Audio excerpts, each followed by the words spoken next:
Welcome back to another video, and today I'll be discussing some of my favorite neutral eyeshadow palettes. Welcome back, and today we are going to be discussing my favorite neutral eyeshadow palette. So this is the 2025 edition, and I do believe I did a similar video last year, so you can, if you want to go watch that one and compare how many same palettes we have and what has changed. These are definitely not all of my neutral eyeshadow palettes. I do think neutral eyeshadow palettes have been definitely something that I've been gravitating more towards, even though I still do like my colorful palettes. But I think especially during last year we did see quite many neutral palettes launching, and I do think that we have seen more sort of neutral eyeshadow palettes with a twist has been the sort of trend we have seen at least during this year. Some palettes here that might be in this video, however, are not included for the reason that I haven't yet tried those out. So for example, I am currently trying the Glaminatrix, I'm gonna check the Nearly Natural palette, not the palette I'm wearing, I'm actually wearing the Sigma Cool Neutrals today, but this palette is still in my rotation, so even though my first impression so far from this one has been that this is awesome, but because I haven't yet tested out the full 2-week rotation, that is why it's not going to be included in this favorites video. And if you hear any background noise, that's my dishwasher going on, so unfortunately we have to live with that one. But if you want to see sort of my current sort of absolute favorite neutral eyeshadow palette recommendations, then keep watching, we're gonna start talking about them. So let's do this how we usually do. So I will first show the drugstore ones, then the high-end ones, and lastly indie ones. And surprisingly, we don't have majority indie palettes in this category, but I do think this just shows that indie brands generally, even though we have seen more neutral-esque eyeshadow palettes in recent years from indie brands, it's clear that indie still focuses on more of a brighter color stories, which I do think is great. So more drugstore and high-end palettes in this one. So first one is still an oldie but a goodie. So this is the MUA Blush Nude palette. Mine is looking pretty, this has a pretty cheap packaging and mine is looking pretty worn out. So this is one of those palettes, for example, that I pack on when I, for example, travel, and this is one of those very sort of easy, effortless. It is a bit more, how should I say, buildable matte formula in this one, but the shimmers, especially in this one, very beautiful, wet looking, and considering how inexpensive these MUA palettes are, I do think this is one of the, I think one of the best options you can find if you like especially this more, I'd say, peach leaning one. They do have a more sort of like in the middle neutral one that I have reviewed and ranked that in my channel, but I did declutter it because I quite didn't like some of the colors in it. And they do have a more sort of cool tone metallic one that I have also reviewed on my channel. However, I didn't also declutter that because I do think it was pretty one-tone palette considering it was the same amount of shades that this had. But if you're looking for sort of like peachy leaning neutrals at a drugstore, this is a very good palette. Something I do have to say, as I said, the matte formula is more buildable. I do think this might lack depth if you have a very deep skin tone, but I do think for light to medium skin tones this is a very nice palette on the drugstore. Unfortunately, not all the formulas within this palette range is equal, so definitely with these ones I would watch reviews from individual palettes before buying them, because I have tried some of the newer ones in the same format, and unfortunately the formula in those hasn't been as good as it, for example, has been in this one. But this one definitely still a neutral eyeshadow palette recommendation. Then something that I reviewed quite recently on my channel, so this is the Dasique 9-pan, and this was in the shade 01 Sugar Brownie. And I did give this a raving review. I can already tell this is probably gonna be ranking quite highly in my sort of both mid-year eyeshadow palette ranking, which is gonna be coming somewhere around June or July. I'm not gonna make promises because we're already on June, so that might come in July. And also probably generally at the end of the year ranking. So this has a very beautiful formula that is pigmented, but it blends effortlessly. The shimmers are these very smooth shimmers that give a lot of shine, but they aren't these sort of adhesive glitter shades that we see in a lot of K-beauty palettes, because this is a K-beauty brand. And this is one of those palettes that I say that if you're just looking for a easy neutral 9-pan for doing it all, like doing your basic neutral looks, this is a very good option if this is something that you can get. The neutrals in this one are a bit on the warm leaning side. I'm kind of thinking that do they have any cool tone option, because Dasique does quite a lot of these 9-pans, but I think they might have some cooler tone option, but those might be matte heavy because a lot of K-beauty palettes tend to be that they only have a couple of shimmer shades, or then they have these adhesive glitter shades. So you might be able to find something cool tone in this range, but I can't guarantee that you get the same amount of shimmers. But this one, absolute perfection. Then something from European Drugstore. So this is the Catrice, and this is the Dark Cocoa palette. I was quite like surprised with this one, because let's just say that Catrice's eyeshadow palettes have been pretty hit and miss, a lot depending on which line of palette you've got. This one definitely, I do think that they upgraded the formula, and I do like the shades. This has a very sort of in the middle, bit on the coffee sort of shade, obviously because it's named Dark Cocoa, so kind of like coffee themed neutral shades.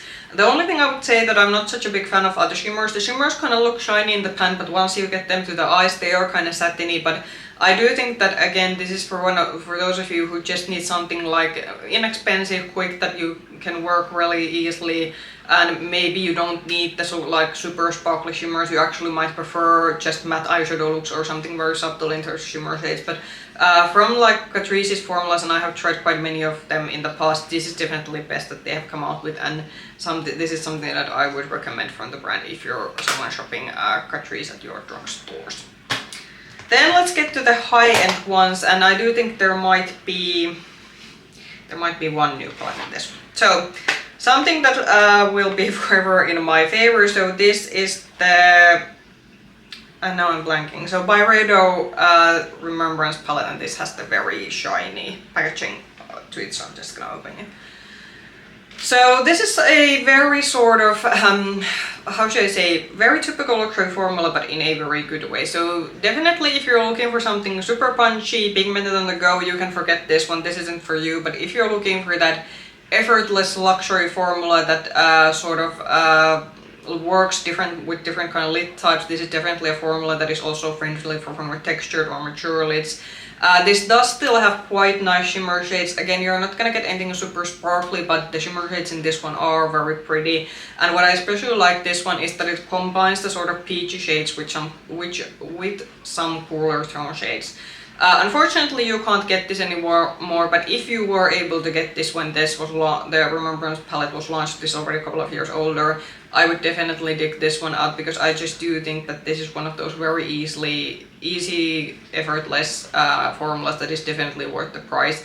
I do think it's quite interesting, because usually Byredo has come out with one of these palettes per year during springtime, but I don't think I've seen that they have come out with a new one this year, so that's kind of curious. Last year they came out with a sort of this blue-green heavy palette, but I skipped it because I knew I wasn't gonna I didn't like the color story that much. But this one definitely worth its price, and if you especially like your peaches combined with cool tone shades, this is a very beautiful palette to work with.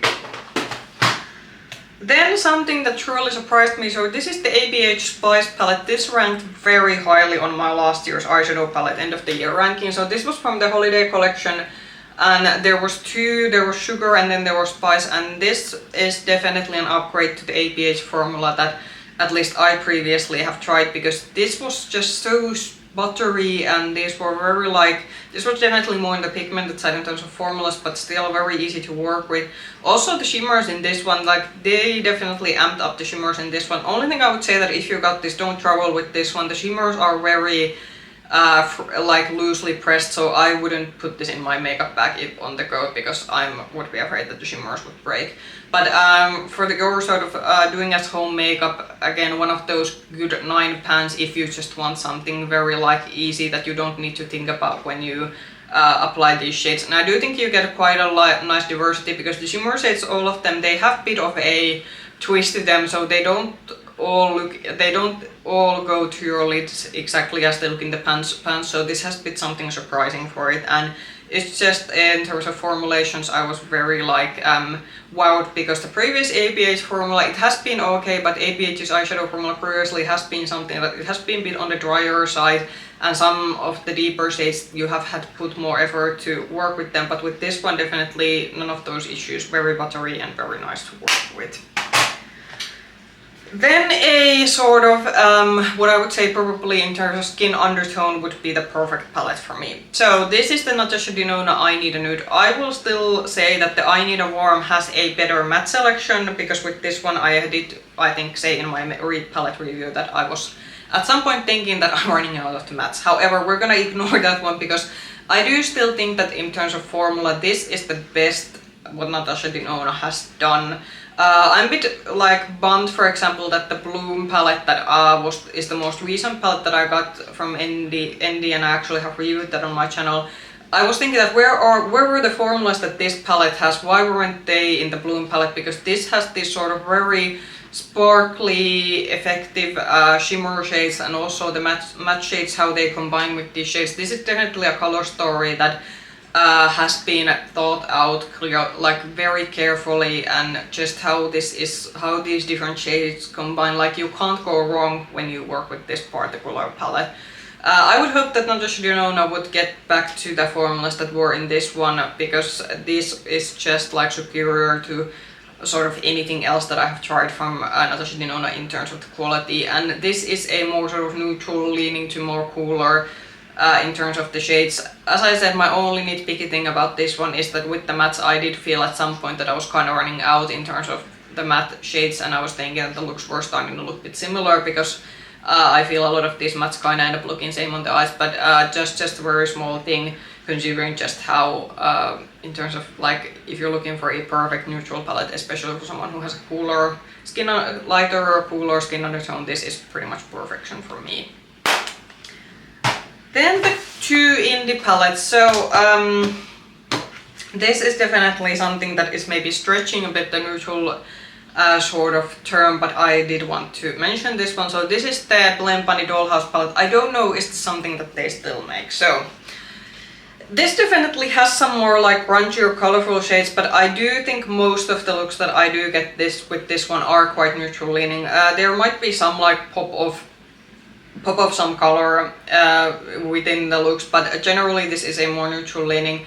And I do think that this especially is the palette that made me sort of fall in love with Blend Bunny. The shimmers in this one, they have definitely brought out better shimmer shades after this palette, but this is quite a bit of an older palette in their sort of line. But I still think in terms of the like color range that this has, this is a very like beautiful palette, and I do think this might be a good crossaway palette for you, that if you're someone who maybe wants to dab into a bit colorful shades, but you don't want to get a straight out rainbow palette, and you still want to have your like safe neutrals, I do think this is a very good palette for that.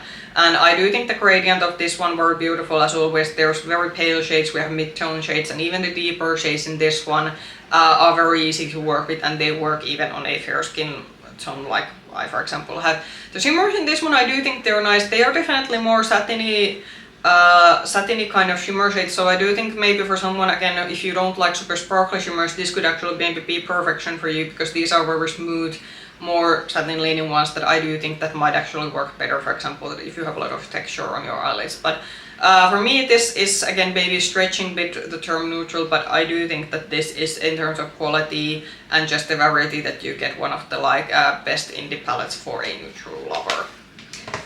And then something that I do still think is I do still think this is the best palette generally that I have tried during this year, and that's saying quite a lot. And we have seen that I've been trying out a lot of palettes during this year, but this still, nothing has stopped it. So this is the Cosmic Beauty Neutrals palette. I was a bit late to the game with this one, because I got this actually as a Christmas present from my brother, and I didn't get to try this out until the beginning of this year. And my god, this is it's such a lovely palette. Like, there's not a lot of palettes that get that kind of reaction out of me, but this is one of those.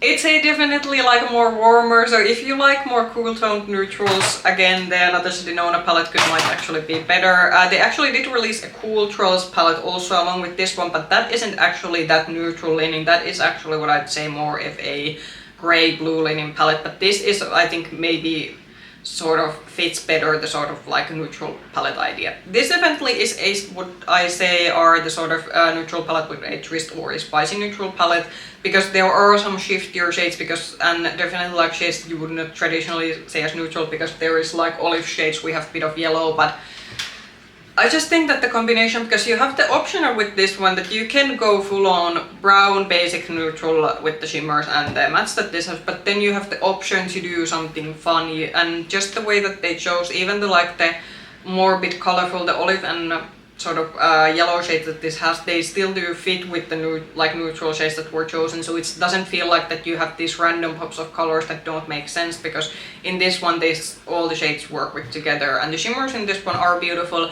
I do have to say that the shimmer formula in the newest Cosmic Beauty palette, which is the Lovers palette, that is still a bit more sparklier than the formula in this one, so this is definitely not the newest of new shimmer formulas, but I don't still mind that this doesn't have the super sparkly formula that was in their most recent palette, because the shimmers in this one still are very beautiful and very impactful, and it's just this is just something that makes me very happy when I look at this for some reason. So we are now officially halfway through the year, since we're now in June, and this is still reigning as the first sort of top palette that I've tried, so that says quite a lot from this one. So I do think they still stock this one, but because Cosmic Beauty is a smaller indie brand, you might have to put subscribe with your email on their website for notifications when this is available, because they are a smaller brand, so they can't keep their products constantly in stock. They always have to do a new batch order. But if you are able to get this one, or you've been thinking about getting this one, I do still think that this is 100% worth getting, because this is just a beautiful, beautiful warmer neutral palette. Comment down below what did you think about my choices, and of course I would like to know what are some of your favorite neutral palettes that you've been trying out during this year, or maybe you have not tried out any new palettes but you still have some staple favorites that you would like to share.